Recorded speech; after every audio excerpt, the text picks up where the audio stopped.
The battle over marriage in Indiana heats up in the Statehouse. And we can keep debating and debating and never decide or give our constituents the opportunity to vote on this subject. HJR 3 sends a negative message that Indiana is not a place that welcomes people of all backgrounds. It's topic number 1 in the General Assembly.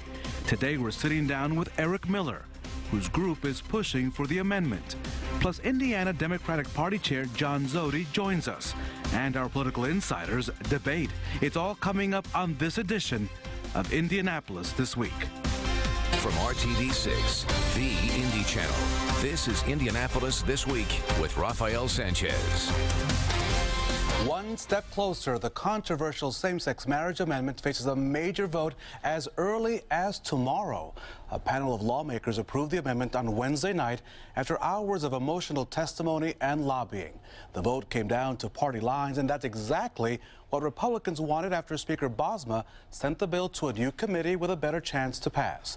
Republicans say the amendment to the state constitution is necessary to protect the state law already on the books. Democrats who voted against the proposed ban argue it will lead to costly litigation in federal court. It's going to cost the state of Indiana tens of millions of dollars at a time where we have schools operating on 2008 budgets. We've been debating this since 2004. It's time to put this debate to rest and allow Hoosier voters the opportunity to decide. Joining us now is Eric Miller, the founder of Advance America, a group pushing for this marriage amendment. Advance America has been around for 33 years. Welcome to the program. Why are you right on this issue? Because marriage between a man and a woman is right. Since the beginning of civilization, it's always been defined, marriage has, between one man and one woman. What we're trying to do here in the state of Indiana is do the right thing, and that is to protect marriage between a man and a woman, and also to do the right thing by giving the people of Indiana the opportunity to vote to protect marriage between a man and a woman, just as citizens have had the right to do in over 30 other states. So it's right because marriage has always been between a man and a woman, and it's right because the people of Indiana deserve the opportunity to be able to vote to protect marriage. It shouldn't be decided by a single judge or by a handful of legislators. You have heard from big businesses, Eli Lilly. You have heard from big universities who say, look, if we do this, it will give the state a black eye, that folks will leave the state, businesses will leave the state, and they may blame you for it. Well, one, I don't think it's quite accurate. I know it's not accurate when they say that it will hurt the state economically, because statistics show that the states with marriage amendments, like what we're proposing in Indiana, have the best economic development record over the past several years. The second thing is that all we're doing is putting into the Constitution protection for the state law. The state law that's been on the books for years says marriage is to be between one man and one woman. So if our state law was hurting the state, which it has not, then the constitutional change is not going to hurt the state. And besides, if you look around at other states, Rafael, you find that the states that are doing the best economically are those that have protected marriage between one man and one woman. Protecting marriage between a man and a woman is the right thing to do, and it will help the state of Indiana. We may see a vote on this tomorrow in the House. Maybe.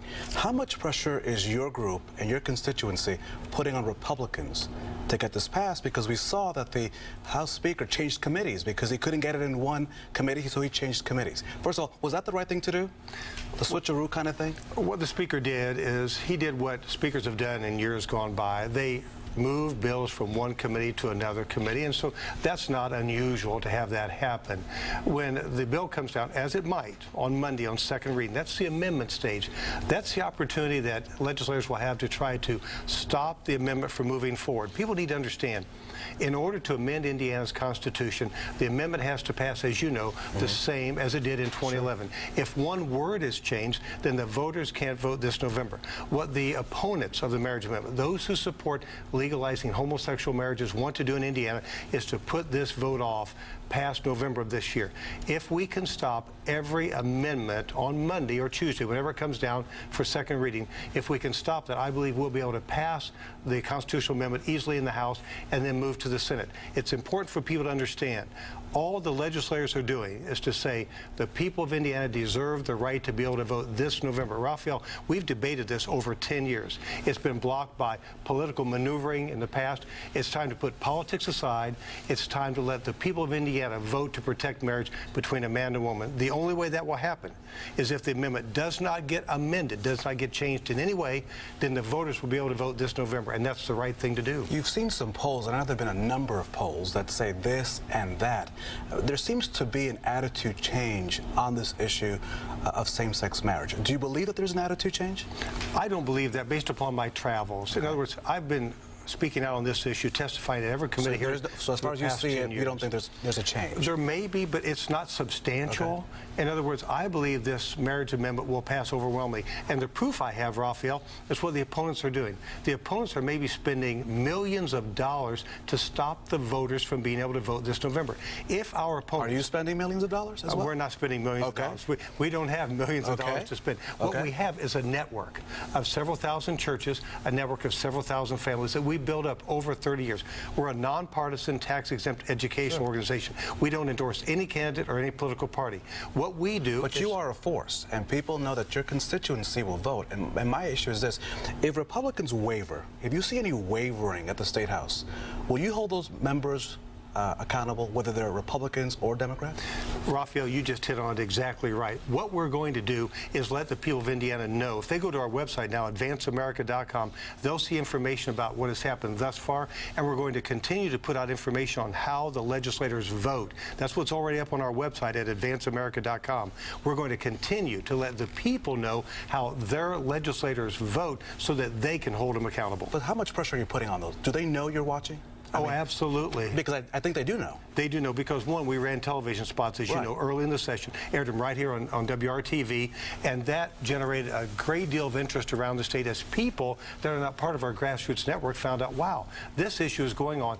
I need to contact my elected officials. So, yes, we'll continue to put information out to our grassroots network so people will know the truth about what's going on so that they can hold their elected officials accountable. The simple message is this: vote for the marriage amendment as is so that we can vote this fall. That's the message they're communicating. But is that a threat? If they don't see it the way your group sees it, are you saying that if you waver on this issue, we will let the people know, and we'll do advertisings, and it is an election year? Right. For over 30 years, we've let people know what's going on at their State House. That's not going to change. We put out nonpartisan voting records, nonpartisan voter guides. Our website doesn't talk about Republicans or Democrats. It talks about issues and where people have stood. So we're going to continue because we believe the people of Indiana deserve to know the truth about what their elected officials are doing. Raphael, a lot of people voted for this in 2011.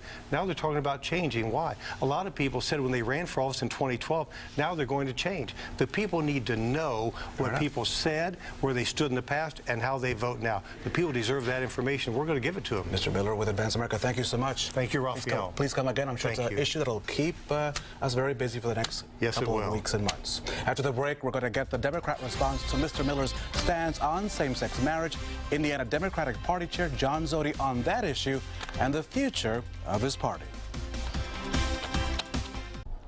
We're sticking with the hot topic of same-sex marriage and getting the perspective from the other side of the issue. Joining us now is John Zodi, chairman of the Indiana Democratic Party, and this is his first Indiana General Assembly in his new position.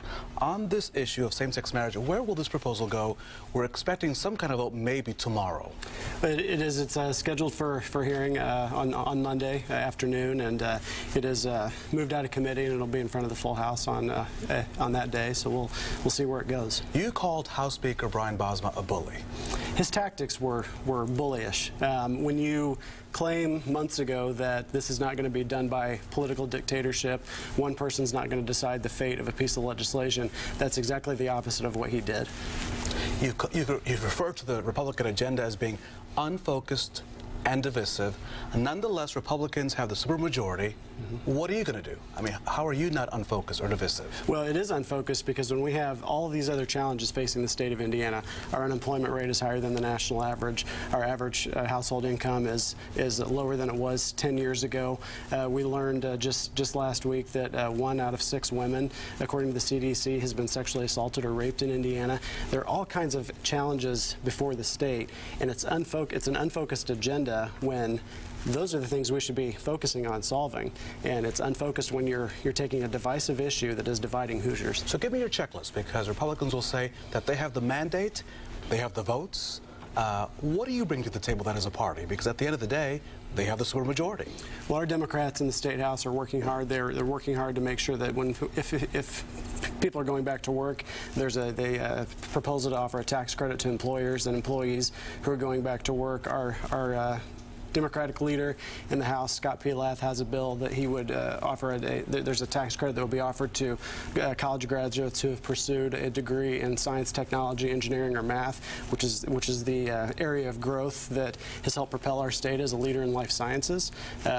The Pence administration has cut life sciences funding, and we have a Democratic leader in the State House who has proposed a piece of legislation that would move those degrees forward and keep those students here in Indiana, because that's exactly what we need to be doing. But what are you going to do to get the voter, the electorate, to say, you know, I buy into that? Because again, it's very off balance right now, both in the House and the Senate. You know the numbers, you know the challenge. So then how do you sell that to the public? Because the public right now isn't buying that message. Well, you have to start with the basics. One of the things our Democrats in the Senate are doing is advocating a universal pre-K program. 90% of a child's brain is developed by the age of 4. So focusing on early childhood education and going from there. We have Democrats focusing on pre-K.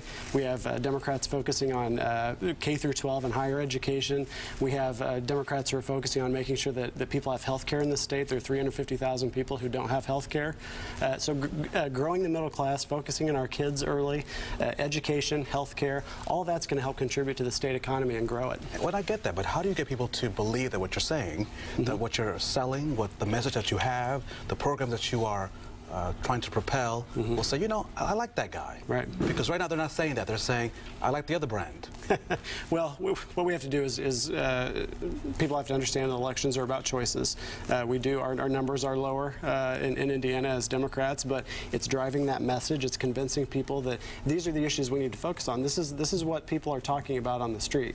A divisive social issue is not what people around the state necessarily are thinking about every day, but this is the issue we have spent the last 3 weeks of the session focused on. Will that issue be a campaign issue? If this goes to the ballot box in November, will the party say, vote for us, don't vote for them because of this issue? Well, we're going to say you should vote for Democrats because of what we're for, and that's growing the economy, making sure that our welcome mat is out for everybody, anybody who wants to come to this state and live, work, and raise a family. You got to talk about what you're for. You have to talk about what you're for, but you also have to point out and be the loyal opposition, if you will, that this is an agenda that's unfocused and is unnecessary for the state of Indiana right now. Governor Pence does not want this issue in 2016 when he presumably would run again for office. Do you have someone that will be able to challenge a person who currently has a large popularity? We will, and I think it's interesting to hear that the governor doesn't want this in 2016. Why does he want it now?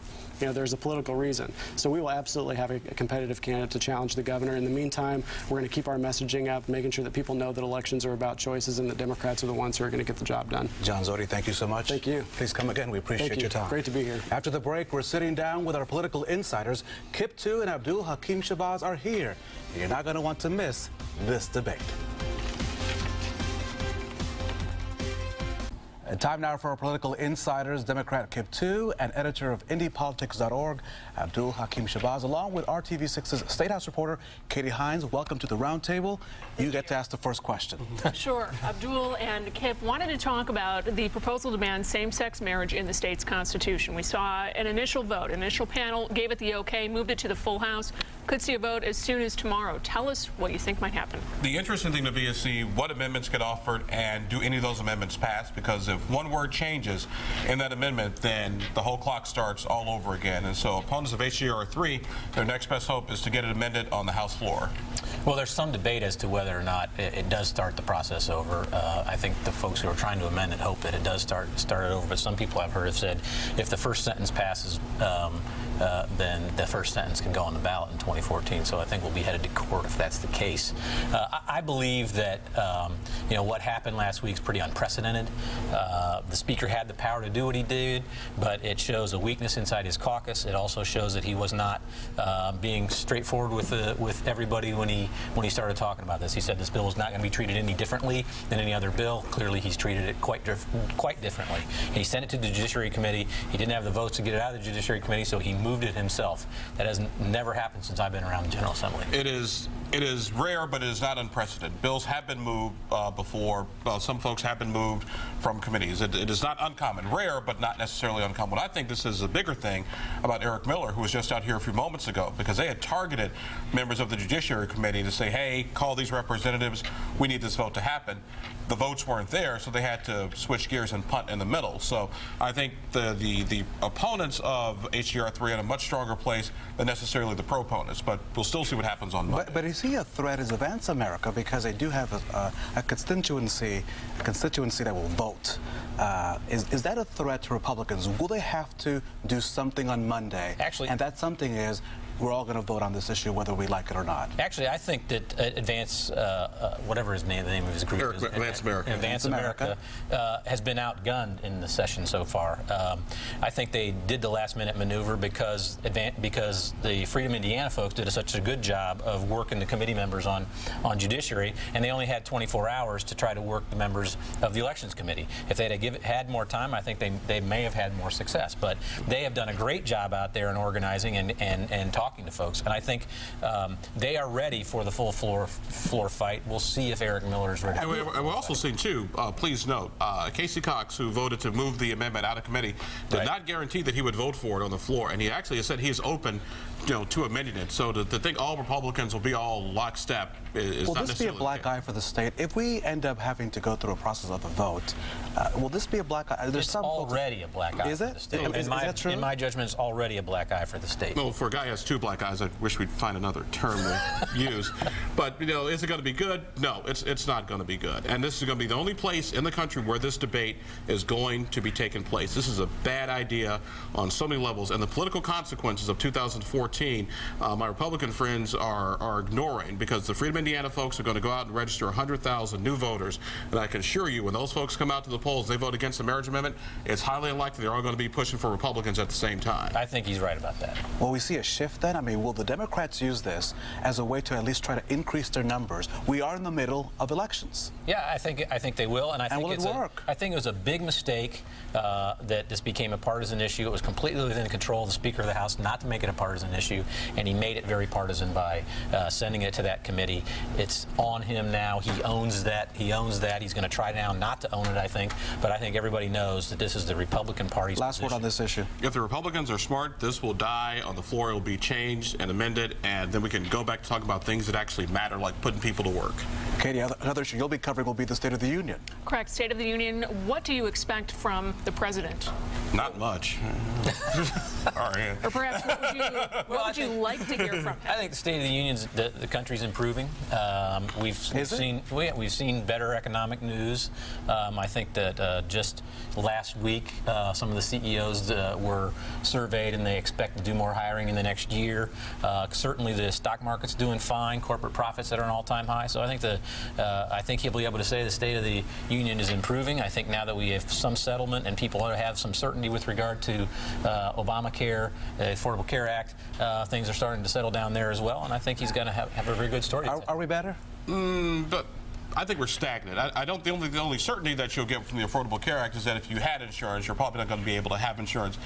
Before Target just let how many thousands of people go. One thing the president is supposed to talk about. They didn't let anybody go. I'm sorry. They didn't let anybody go. They said, hey, we're dropping your insurance if you're a part-timer. Go on Medicaid and go get your insurance. They said go to the exchange. You go to the exchange because we're not going to give you get a better deal. Because we're not going to give you insurance anymore. Deal. I think the president's going to touch on the themes of income inequality and when an income mobility, which means an increase in the minimum wage. What he should be talking about is how to make sure people have the right education so they can get better paying jobs, not redistribution of wealth. They are the best in the business. And Katie, do you see why I needed your help?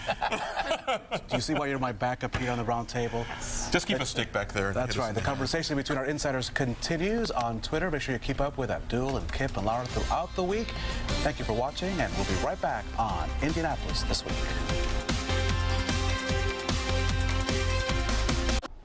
In just 2 days, President Obama will deliver the State of the Union. Jobs and the economy are expected to be top issues in that address. I sat down with Indiana Congresswoman Susan Brooks, and here's what she had to say. The president is going to deliver his State of the Union. What do you expect to hear in that speech? Well, we know that the president is continuing to discuss one important issue in the country of getting people back to work, and we certainly hope that he stays focused on that message, because that's what I think Congress needs to be focused on, is getting people back to work. But we do know that he is planning on talking about income inequality, and I think the way we would like to have people think about it is, if we get more people back to work, get them started in those entry-level jobs, and make sure they have the skills to then continue to climb that career ladder and that job ladder, that eventually can end up closing the gap of income inequality. We want people who have, again, those, don't have the skills that they need to make the higher income jobs. We need to make sure they get those skills. We need to make sure we keep growing this economy through job creation. Able to watch the State of the Union right here live on RTV6 on Tuesday. Our full interview with Susan Brooks, Congresswoman, is coming up next week. That's it for this edition of Indianapolis This Week. I'm Rafael Sanchez. Have a great Sunday.